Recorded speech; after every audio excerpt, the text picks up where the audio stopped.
హరి ఓం సాయిరాం. ముద్గల ముని కథ. స్వర్గం వద్దన్న ముని కథ. పూర్వం ముద్గలుడనే బ్రాహ్మణుడు ఉండేవాడు. పొలంలో మిగిలిన వడ్ల గింజలను ఏరుకుంటూ ఎవరన్నా దాతలు ధాన్యాన్ని దానం చేస్తే స్వీకరిస్తూ అతను కాలం గడిపేవాడు. ముద్గలుడు పేదవాడే కావచ్చు, కానీ సత్యాన్ని నమ్ముకున్న నీతిపరుడు. లేనివాడే కావచ్చు, కానీ తనకు ఉన్నదాన్ని అతిథులతో పంచుకునే ఉదార హృదయుడు. పైగా ముద్గలుడు పక్ష ఉపవాసం, అంటే 15 రోజులకు ఒక్కసారి భోంచేయడం అనే వ్రతాన్ని చేసేవాడు. అంటే పాడ్యం నుంచి చతుర్దశి వరకు ఉపవాసం ఉండి అమావాస్య లేదా పౌర్ణమి రోజులలో మాత్రమే ఆహారాన్ని భుజించేవాడు. ముద్గలుని సత్యనిష్ట నానాటికి ముల్లోకాలలోనూ వ్యాపించసాగింది. సాక్షాత్తు దుర్వాస మహర్షి ముద్గలుని సంకల్పం ఎంత దృఢమైనదో తెలుసుకోవాలనుకున్నాడు. అందుకని ఒక యాచకుని వేషంలో ముద్గలుని ఇంటికి చేరుకున్నాడు.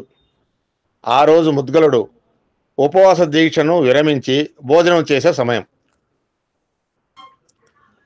ముద్గలుడు ఆహారాన్ని ఇలా చేతిలోకి తీసుకున్నాడో లేదో ఇంటి ముందర యాచకుడు కనిపించాడు. ఒంటి మీద సరిగా గుడ్డలైనా లేకుండా జడలు కట్టేసి క్రోధమే ఆయుధంగా ఉన్న ఆ యాచకును చూసి ముద్గలుడు సాదరంగా ఆహ్వానించాడు. తన ఇంట్లో ఉన్న ఆహారాన్ని అతని ముందు ఉంచాడు. దుర్వాసుడు ఆ ఆహారాన్ని తిన్నంత తిన్నాడు, మిగిలినదంతా ఒంటికి పూసుకున్నాడు. ఆపై తన దారిని తాను వెళ్ళిపోయాడు. అంటే ముద్గలుడికి ఏమీ మిగిల్చలేదు. ముద్గలుడు ఆ 15వ రోజు కూడా నిరాహారంగా మిగిలిపోయాడు. ముద్గలుడు ప్రతి పక్షానికి తన ఉపవాసాన్ని విరమించేందుకు సిద్ధపడడం, అదే సమయంలో ఆ ఉన్మత్తుడు వచ్చి తిన్నంతా తిని మిగతాది నేలపాలు చేసిపోవడం, ఇలా ఒకసారి కాదు, 2 సార్లు కాదు, 6 సార్లు జరిగింది. చివరికి దుర్వాసుడు ముద్గలునికి తన నిజ రూపంలో దర్శనమిచ్చాడు. ముద్గల, నీ ఆతిథ్యం, నీ ఉపవాస వ్రతం అసాధారణమైనవి. నీ వ్యక్తిత్వం ఇంత ఉన్నతమైనది కాబట్టే నువ్వు ఇన్నాళ్లుగా ఆకలిని కూడా తట్టుకుని జీవించగలిగావు. నీ దీక్షకు మెచ్చాను.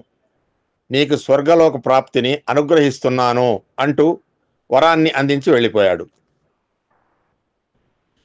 దుర్వాసుడు వరం ఇచ్చినట్లుగానే కొన్నాళ్లకు దేవదూతలు ముద్గలుని స్వర్గానికి తీసుకెళ్లేందుకు వచ్చారు. ముద్గలుని దేవ విమానంలో కూర్చోమంటూ ఆహ్వానించారు. స్వర్గానికి వెళ్ళడం బాగానే ఉంది, అక్కడి మంచి చెడులు ఏమిటో నాకు ఒక్కసారి తెలియజేయండి అని దేవదూతలను అడిగాడు ముద్గలుడు. ముద్గలుడు అడిగిందే తరువాయి దేవదూతలు స్వర్గ వైశాల్యం గురించి, అక్కడి అందచందాల గురించి, సౌకర్యాల గురించి తెగ వర్ణించారు. అక్కడ అందాలే తప్ప ఆకలి దప్పులు ఉండవని, సుఖాలే తప్ప రోగాలు ఉండవని ఊరించారు. ఇదంతా విన్న ముద్గలుడు సాలోచనగా, మీరు స్వర్గంలో కనిపించే సానుకూలతల గురించి మాత్రం చెప్పారు, మరి అక్కడ ఏమన్నా దోషాలున్నాయా అని అడిగాడు.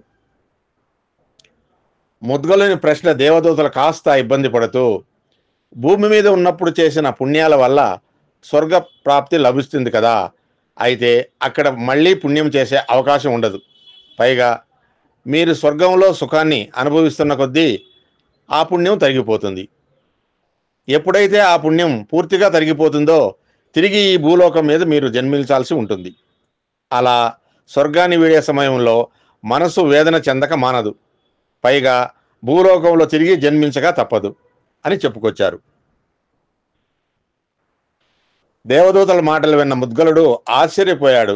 ఆపై కాసేపు ఆలోచించి, అయ్యా, ఈ స్వర్గమేదో మళ్ళీ సంసార బంధాన్ని కలిగించేదిగానే ఉంది కదా, పుట్టుక చావుల చక్రంలోకి మళ్ళీ దించేదిగానే ఉంది కదా, అబ్బే, నాకు అలాంటి స్వర్గం వద్దుగాక వద్దు. ఎప్పటికీ సంసారంలోనికి రాని జన్మరాహిత్యమే నాకు కావాలి. ఇక మీదట అలాంటి మోక్షం కోసమే నేను సాధన చేస్తాను. దయచేసి మీరు వెళ్ళిరండి అంటూ ఆ దేవదూతలను పంపివేశాడు. అటుపై సన్యాసాన్ని స్వీకరించి తపస్సాధనలు చేసి మోక్షాన్ని సాధించాడు ముద్గలుడు. తన సాధనలో తెలుసుకున్న విషయాలతో గణేశుని మహాత్యాన్ని వివరించే ముద్గల పురాణాన్ని విష్ణుమూర్తిని ఆదిపురుషునిగా పేర్కొంటూ ముద్గల ఉపనిషత్తుని రచించాడు. సర్వం శ్రీకృష్ణార్పణమస్తు. లోకా సమస్త సుఖినో భవంతు. హరి ఓం సాయిరాం. హరి ఓం సాయిరాం. స్వస్తి.